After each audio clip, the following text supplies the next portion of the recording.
I don't know about you guys, but I think my new favourite thing in this game is just to shotgun other tanks. And in other news, the Christmas special is underway.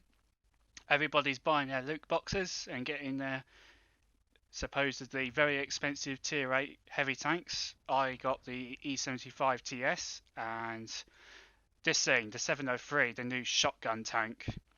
And I had a fantastic live stream yesterday. Thank you to everyone who showed up. And during the live stream, Wargaming dropped an article on the EU portal detailing what's going to happen to the game in 2020, a new decade for the game. And as you can see, it's this lovely big article, lots of changes, lots of new stuff coming. And let's take a detailed look at first the changes coming. So the first thing that's covered in the article is of course the 10th anniversary of World of Tanks. Even though in EU it was released in 2011, but let's just gloss over that fact because it was released in 2010 on the Russian server. And it basically says that, well, Wargaming are blowing a lot of smoke up their own arse and praising their efforts in this game. Also says that the celebrations will kick off in the spring and will consist of several stages. Hopefully this will mean lots of discounts, lots of rewards and other things for the players who have been playing for a long time now, especially the ones who registered their account in 2011. And it says we plan to launch a grand tank festival, very exciting stuff here, at the final stage of the anniversary. So yeah, hopefully this means lots of discounts, lots of rewards for long-time players. So the first thing that's covered in the article is of course the 10th anniversary of World of Tanks. Even though in EU it was released in 2011, but let's just gloss over that fact because it was released in 2010 on the Russian server. And it basically says that, well, Wargaming are blowing a lot of smoke up their own arse and praising their efforts in this game. Also says that the celebrations will kick off in the spring and will consist of several stages. Hopefully this will mean lots of discounts, lots of rewards and other things for the players who have been playing for a long time now, especially the ones who registered their account in 2011. And it says we plan to launch a grand tank festival, very exciting stuff here, at the final stage of the anniversary. So yeah, hopefully this means lots of discounts, lots of rewards for long-time players. Next up is the Crew 2.0 rework, which is something that I don't think has actually ever changed in the game. And I suppose Wargaming want to change this because it's the amount of choice that you've got as a player who seriously wants to compete with the skills like Brothers in Arms, repairs, camouflage. There's not actually a lot of choice. Like if you look at all my crews, they've all got basically the same skills because they give you the most benefit when in battle, and Wargaming want to change that.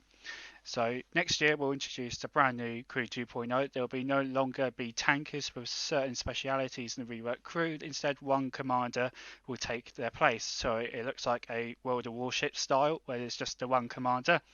Several commanders will form a unit that can be moved to different tanks. So interacting with it will be more convenient than the individual tankers. As it says here, we are completely redesigning the perk system, so hopefully we'll give in more choice, and basically it won't be so generic, just picking the same skills over and over again on different tanks. The number of available perks will increase to 25, so lots of choice there it seems, and the crew members' training system will change too. You will be able to change to which directions. So yeah, we'll be going down a tree of sorts, picking what skills we want our commander to have, and to create multiple crew configurations. So it looks like there's a lot of choice to be had. Also says here, once we introduce Crew 2.0, you can convert the accumulated experience. So it looks like they're also focused on a smooth transition between the crews because it's such a big change in the game, let's be fair. Next up is equipment rework, and so basically the situation in the game at the moment is if you're a serious player who wants to compete, you got the choice between rammer, optics, vents, maybe vert stabs, binos, camouflage nets. There's not too much choice in the game. Like you don't really use springs or other stuff like that. You maybe use a toolbox if you're playing a super heavy tank, just to protect yourself a little bit from the artillery. So Wargaming acknowledged this to say, on the other hand, some types of equipment are not very popular or are no longer consistent with the current gameplay. We aim to change the characteristics of the existing equipment and add new items designed for different vehicles to perform specific combat roles. So what Wargaming wants to do is just give yourself a little bit more choice and make the game a little bit more give the game more depth, give you more choice. And yeah, I think this is a really good change. Hopefully we won't be buying three types of equipment after this. Next up is the long-awaited New Balance, and this is the accumulation of all the sandbox tests that Wargaming have been conducting throughout 2019.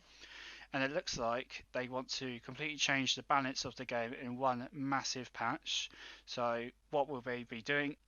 Hit point improvements for low tier vehicles. I think this is a brilliant change. I think there's just not enough health going around, specifically for tanks that see -2 matchmaking. Like, for example, tier 6 mediums can get two-shotted by tank destroyers, IS-3s, defenders, and let's be honest, it's not a lot of fun for those players. Another one is a rework of all the shell types and related changes to durability of all vehicles. So it looks like they want to. This is basically the change where they make APCR and heat do less damage. I'm guessing. I'm very skeptical about these changes. I don't like them that much. I think the idea of doing less damage for more penetration, I don't really like that idea because, well, as we see, some tanks in the game don't have a lot of ammo capacity, and what you're doing by taking premium ammo is just limiting their damage potential even more, like the Manticore.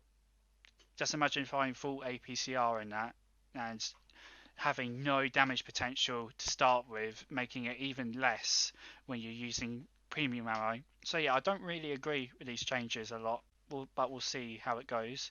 They also want to change the HG shells again, a very controversial topic, especially for the KV2, the M4, the Panzer IV, and Hexa players who love their derp guns. And in some ways, I agree with it. Like, let's be honest, getting one shot at lower tiers by a dirt gun is not a lot of fun.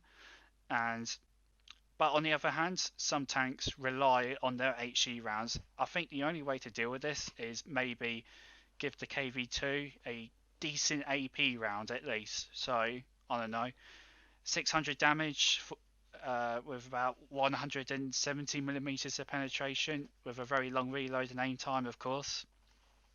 So yeah, we'll see what Wargaming does with these sort of changes, but I'm not too confident with the shell type changes. I don't really like what I'm seeing on the sandbox, and the elephant in the room, rebalancing of SPGs. Jesus, how many times have SPGs been rebalanced now? Like, it's been like 3 or 4 times. And on the sandbox, they've been testing giving them back an AP round.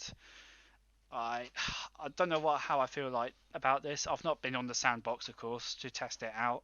I don't get that much time, but we'll see what an AP shell, like back in the day. They used to do 1900 damage or something like that, and one shot tier 9 heavy tanks. And of course, they won't be doing it in this situation, but hopefully, artillery players at least given a little bit more chance or choice of shells to take, and maybe they can be a little bit more useful in the game, because at the moment with their stun and their low HE damage, let's be honest, they don't really have a lot of potential to affect the game. The artillery players are almost in it for a ride, and well, whatever they do, it's not really going to change too much unless they just shotgun something or hit a tank that's influencing the game a lot, just gets a lucky hit for like 400s and they're taking out the game subsequently. So we'll see what the SPG changes do, but let's be honest, Wargaming is never ever going to make everyone happy with artillery. So yeah, we'll see how this big new balance goes. Hopefully it won't ruin the game. Hopefully it'll actually make it a little bit better. They're due to change the durability of vehicles, so hopefully we won't see invincible new tanks. Hopefully, Wargame's objective, what they should do is just make it so there's always weak points that the lowest penetration tanks that this subsequent tank can meet, the lowest penetration they meet can still pen them from some angle. Like, I'm looking at you 268 version 4 against tier 8s. Like, it's still almost impossible to deal with that thing if you're in a tier 8 medium. Next up, Wargaming are talking about their planned sandbox test, and looks like they want to improve the in-game statistics. So what I get from this is that they want to improve it in a way so we can maybe see our results from when we first started playing the game. It says they've been keeping the general statistics for the entire time you've been playing the game, and continue to update them, but they've not been really showing them to us. So maybe this means we'll finally be able to look back on our first 1 or 2 games and look how terrible we are. Next up is these two kind of tie in together, refine the personal missions and adjust the in-game economy settings. So of course, with the balance changes, the personal missions and the economy is probably going to be completely busted and broken. So Wargaming will of course have to change those to correspond with all the changes they're planning to make with the new balance updates. So one interesting change is they want to revise the vehicle research branches. This basically means they want to take out some lower tier tanks for new players who may get confused by just how cluttered the tech trees are, like the Germans and the Russians. There's lots of lower tier tanks in those trees. But also looks like they won't actually take them out of the game for older players, because it says here that these lower tier tanks will remain in the game. They simply can no longer be researched. So it looks like for the experienced players, we'll still be able to play them, but for the new players, it looks like for just basically make it easier for them maybe to read the tech trees, even though it's quite easy in the first place. And let's be honest, in the lower tiers, there's lots of gems and lots of little interesting tanks that are often overlooked. So I don't know how I feel about this. We'll see what Wargaming do, but yeah, for the sandboxes this year, some changes, some of them look good, some of them look a little bit questionable. Next up, it looks like the Grindfest, that is Frontline, will be returning in 2020, of course. I didn't play a lot of Frontline this year because I've been too busy researching tech trees, so I've not had a lot of time for Frontline. It looks like it got really stale towards the end of the year, and looks like Wargame will be trying to improve it.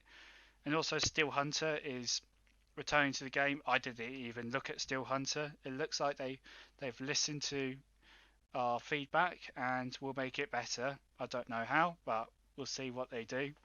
And also Stream Wars. This has also caused a lot of controversy in the community already. I'm not going to talk about this.